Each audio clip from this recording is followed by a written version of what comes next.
This presentation is divided into three parts. This is the first of those parts, and the subject of all three is Reconstruction. Now, what that means is the period after the Civil War, officially from 1865 to 1877, and it refers to how to put the country back together, how to put the South back together, how to deal with the situation facing the freedmen, the former slaves, after the Civil War.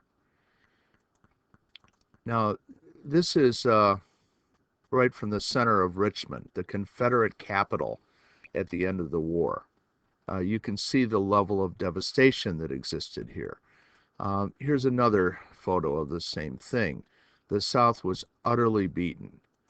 To go into that a little bit more, the Union, especially under General Sherman in his famous March to the Sea, had adopted a scorched earth policy. That means they left nothing behind.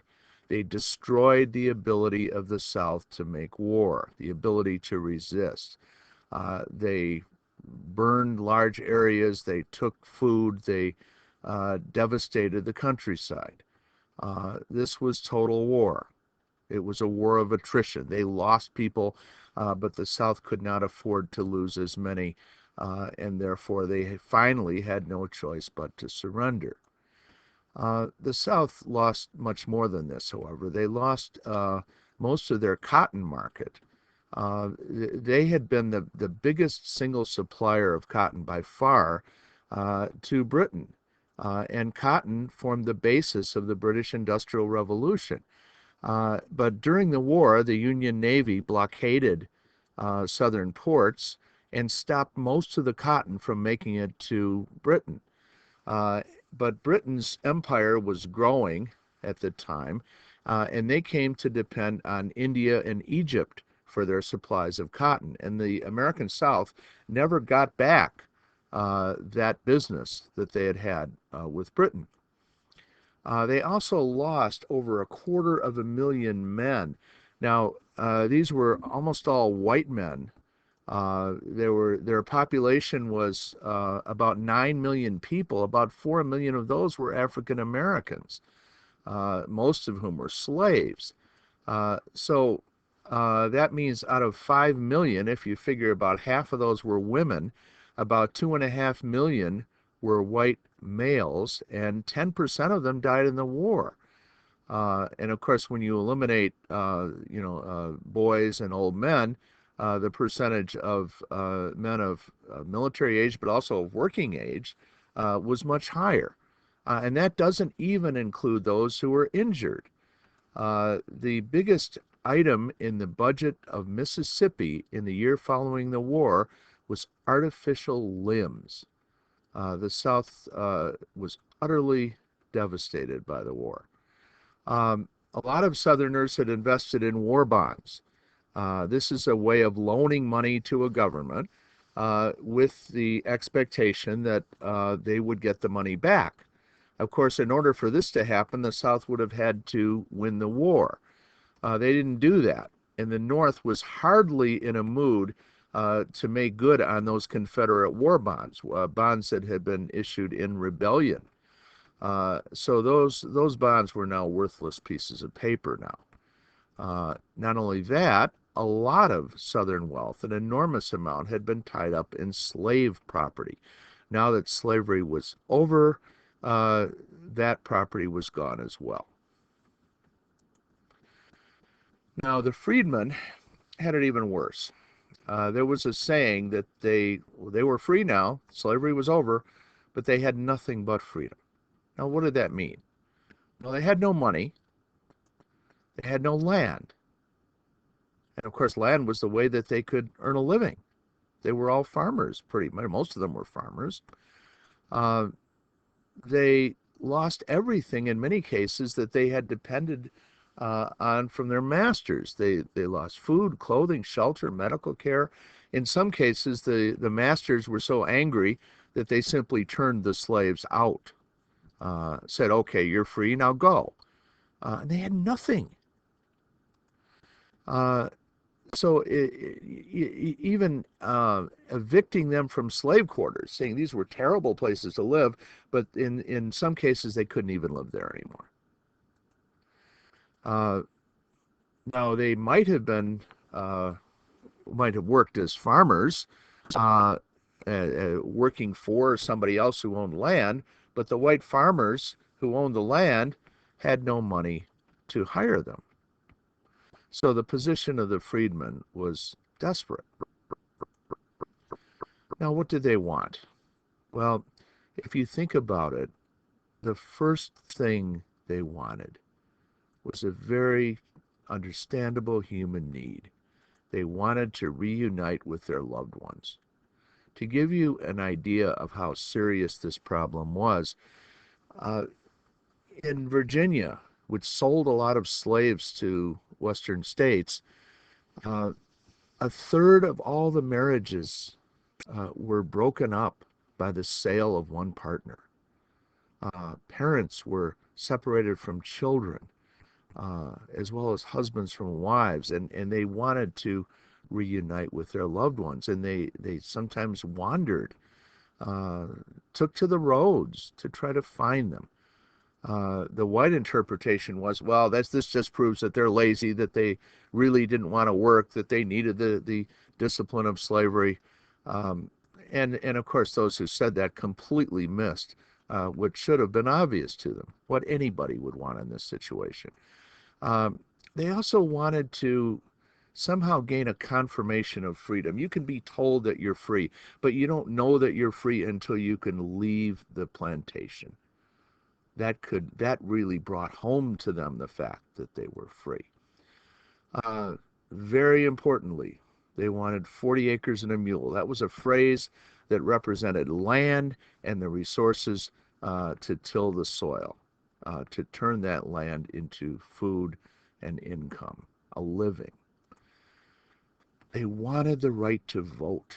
It was very important to them. They wanted an education. The law had said they could not learn how to read under slavery, and they wanted very badly to do that.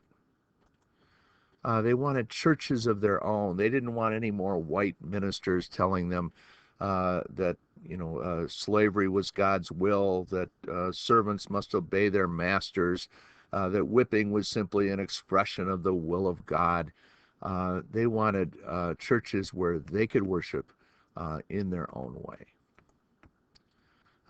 Now, of all of these goals, the most difficult to attain was gaining land. There was an organization set up by the federal government during the war called the Freedmen's Bureau. This offered limited temporary help to those who were getting free of slavery. And more slaves were escaping to Union lines and finding themselves free and needed assistance. The Freedmen's Bureau distributed some land, but it was too little, too late. It was often poor land in poor locations. What became a symbol of the failure of land policy during Reconstruction was called the Port Royal experiment, or Sea Island experiment. This was on the coast of South Carolina, in lands that had been taken by the Union Army and abandoned by the white planters there. There were experiments conducted during the war to help the former slaves settle on this land. They set up farming, they established a town or two, and they actually began a very successful experiment to be able to be self-sufficient, to grow their own food on their own land. This was ended by President Andrew Johnson in 1865. This had been started in 1863 during the war, but Johnson ended it. We'll have a lot more on Johnson in presentations to come. He, in general, sabotaged land distribution. He thought that it violated the property rights of the white owners. he overlooked the fact that the most basic property right of the slaves had been violated for centuries, and that was the right to their own liberty. Their labor and their very persons had been stolen, but Johnson did not see any need to compensate them for that. There were two basic approaches to Reconstruction politically. The first was called presidential Reconstruction. These were the policies of Andrew Johnson, who was Lincoln's vice president, who became president after the assassination of Lincoln in on April 15th, 1865. The second form was Congressional Reconstruction. It was led by Republicans in Congress, and it was very different from Johnson's approach. But the problem was that at the end of the war in April 1865, Congress was not in session until December of that year.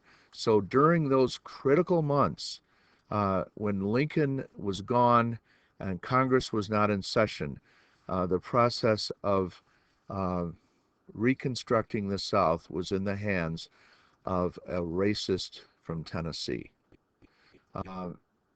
Johnson was loyal to the Union. He was from an area of eastern Tennessee that was hostile to the Confederacy. And Lincoln, because he was worried about losing the election of 1864, chose Andrew Johnson to try to win the votes of border state voters. The problem was that Johnson was terribly unqualified to be president. Historians argue about who was the worst president in American history. He would be my nominee for that distinction. So during these critical months, Johnson had a free hand to conduct Reconstruction. Now, he set some very simple conditions for readmission to the Union. He agreed that the southern states needed to ratify the 13th Amendment to end slavery. He said they needed to repudiate war debts. In other words, cancel out the war bonds that they had issued and accept the fact that they were not going to be repaid for those. He said they had to repeal their laws that said they were trying to secede from the Union, and their leaders would have to take an oath of loyalty to the United States, and then they would receive pardons, and things would go on. They would be once again back in the Union. Now, what Johnson did not do at all was to make any provisions or say anything else about the treatment of the former slaves, the freedmen. He simply did not address this problem, which of course was huge. In response to this situation, white Southerners who were still in control of their own states passed a series of laws known as the Black Codes. They were extremely harsh, and they made it clear that they were not going to grant anything like real freedom, certainly not citizenship rights, to the former slaves. The former slaves did not have the right to free assembly, even to meet with each other in public meetings. They were given special curfews. They had to be off the streets at certain times. And these were laws that applied only to black people. They could not legally bring lawsuits against whites, no matter what happened. They could not carry firearms. In some states, they could not legally own land. In South Carolina, for example, they needed a special license to do anything else other than farm. So these were outrageously discriminatory. And in many cases, they had to prove they weren't vagrants. A vagrant is someone who doesn't have a job or a home and is just wandering around. Of course, they were forced into that situation when they were often evicted from their plantations. But if they couldn't prove they weren't vagrants, then the state could sell their labor. Now, this begins to sound an awful lot like slavery. Congressional Reconstruction was a different ballgame. The Republican-dominated Congress was furious at the black codes and at the attitude of the white South. And at the actions and attitude of President Johnson. So when they came back in session, they took some very strong steps. They divided the South into 5 military districts. The Army supervised elections. Adult males who had supported the Confederacy were not eligible to vote. Other Southerners had to take an oath of loyalty to the Union in order to be able to vote. Now, in order to be readmitted to good standing in the Union, states had to agree to everything that Johnson had asked, plus they had to give black males the right to vote. They had to ratify the 14th Amendment, which gave the freedmen citizenship. We'll have much more on that in a later presentation. And they had to be, in addition, they had to be approved for readmission by Congress. Congress had to be satisfied that they were ready to come back into full status as states in the Union.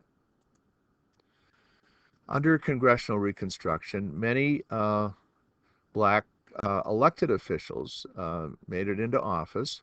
It was never a majority, but African Americans, for a time in the late 1860s and especially the 1870s, did have the right to vote. That would be taken away in the decades to follow, especially in the 1890s and in the early 20th century. Now, why did they get this right to vote? Well, some Republicans simply wanted the support of black voters in the South, but others genuinely believed in rights for freedmen. They were sincere in extending the vote to the former slaves.